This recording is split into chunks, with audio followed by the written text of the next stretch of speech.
sam osnivač firme Rajska bašta. Firma postoji 6 godina. Bavi se isključivo proizvodnjom zdrave hrane. 20-ak proizvoda, tačno 20, podeljeno u 3 grupe. To su slani namazi, slatki namazi i ulja. Nekolicina proizvoda, negde 4 ili 5, su dobili status dijetetike ili suplementa. Firma se pretežno bavi proizvodnjom za unutrašnje tržište, ali pored toga i izvozi. Znači sve ovo što sam napomenuo u prethodnim rečenicama se može naći na inostranim tržištima. Ne može i ne zna sam da odabere pravi put. Kada imate ovakvu podršku lokalnu kakvu mi imamo, pošto smo mi iz Kragujevca, znači onda je sigurno sve lakše. Bilo da se uvode standardi, bilo da nam je potrebna neka, ajde ovako moderno to danas edukacija, ali proširenje ovog malog znanja, mi odemo u kancelariju i obratimo se stručnim ljudima koji su i stručni i dobri u isto vreme i oni nam nesebično pomažu u svemu. Kad je u pitanju Rajska bašta, krenuo je u drugoj polovini 2023. godine i realizovao se u okviru programa za podršku prerađivačkom sektoru. Sam proces je, slobodno mogu reći, i za nas kao mentor je bio jedno potpuno novo iznenađenje, jedno novo iskustvo s kojim smo se susreli kad je u pitanju provođenje procesa mentoringa u Rajskoj bašti, jer smo naišli na jednu potpuno novu filozofiju, jedan sistem rada kad je u pitanju proizvodnja hrane i odnosa prema tim proizvodima koji se dobijaju na potpuno jedan nov način i nesvojstven za naše tržište. Sam proces mentoringa je imao neke redovne aktivnosti koje su definisane i planom i programom koji je usvojen u skladu sa preporukama Japanske agencije za razvoj i saradnju. U ovom slučaju, zajedno sa vlasnikom, tehnologom i zaposlenima smo imali niz sastanaka i aktivnosti gdje smo uspjeli u startu da definišemo i sam način poslovanja, ali i neke planove koje privredni subjekat ima u nekom narednom periodu i na osnovu toga smo definisali plan u skladu s kojim smo i radili tokom procesa mentoringa. Sam proces dijagnostikovanja gdje smo identifikovali ključne probleme i neke potrebe koje je potrebno uraditi u procesu mentoringa smo isproveli tokom procesa mentoringa i sam proces mentoringa je uz veliku podršku i vlasnika i zaposlenih sproveden na najbolji mogući način, tako da smo i mi kao mentori potpuno stekli neka nova znanja što je nama dobrodošlo da to primenimo u nekim daljim koracima i nekim daljim procesima koje budemo radili sa nekim drugim firmama.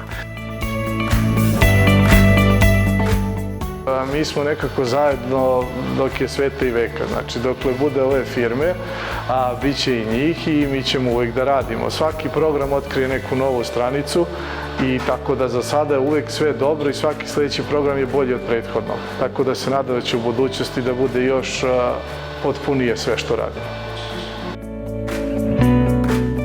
Što treba izvesti zaključak iz ovog procesa mentoringa jeste da smo mi čak i nakon završetka tog procesa nastavili saradnju sa vlasnikom gdje zajedno sprovodimo i niz drugih aktivnosti na unapređenju i procesa proizvodnje, ali i nekih drugih aktivnosti koje su značajne za unapređenje i konkurentnosti i poslovanja Rajske bašte. Znači, tako da uz njihovu pomoć je sve ovo danas gdje jeste. Firma ima i izvozni magacin i izvesnu već sada reputaciju u nekim okvirima, to je u dobroj meri zahvaljujući podršci kancelarije i državnih organa.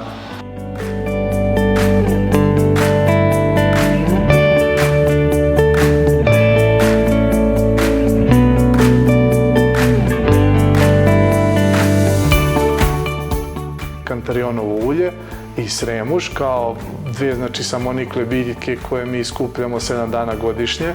Periodama godine kad su oni najlekovitiji i najbolji, bukvalno pratimo biljku od početka do kraja Šta nas odvaja od drugih i razlikuje od drugih je to što smo, evo konkretno kod kantarionovog ulja, uspeli da jedan tradicionalan način pravljenja i dobijanja kantarionovog ulja dovedemo do tog nivoa da on dobije status dijetetskog suplementa, da se ispoštuju svi zakoni, da se ispoštuju sve procedure. Znači, tradicionalan način proizvodnje kantarionovog ulja je dobio neku krunu tim što je postao dijetetski suplement. A konkretno za sremuš sos, što smo uspeli da neku možda zaboravljenu, da tako kažem, biljku sve više upoznajemo potrošače i da je još bolje predstavimo uz koja jela ide, zašto se koristi, zašto je dobar.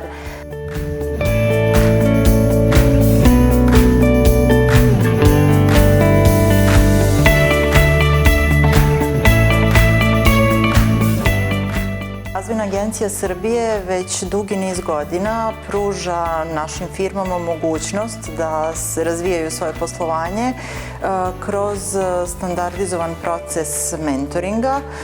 Ono što izdvaja program mentoringa od ostalih programa jeste što se on sprovodi po standardizovanoj proceduri koja je propisana i uspostavljena u saradnji sa Japanskom agencijom za međunarodnu saradnju.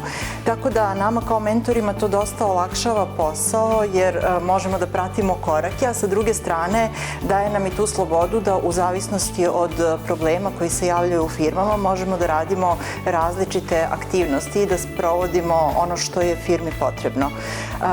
To je jedan vid nefinansijske podrške gde firma dosta toga otkrije o sebi uz pomoć mentora i to je dobra neka polazna osnova ukoliko nešto žele da menjaju. U tom smislu da imaju neke nove investicije, da nabavljaju novu opremu, da izlaze na nova tržišta, da uvode neke nove proizvode.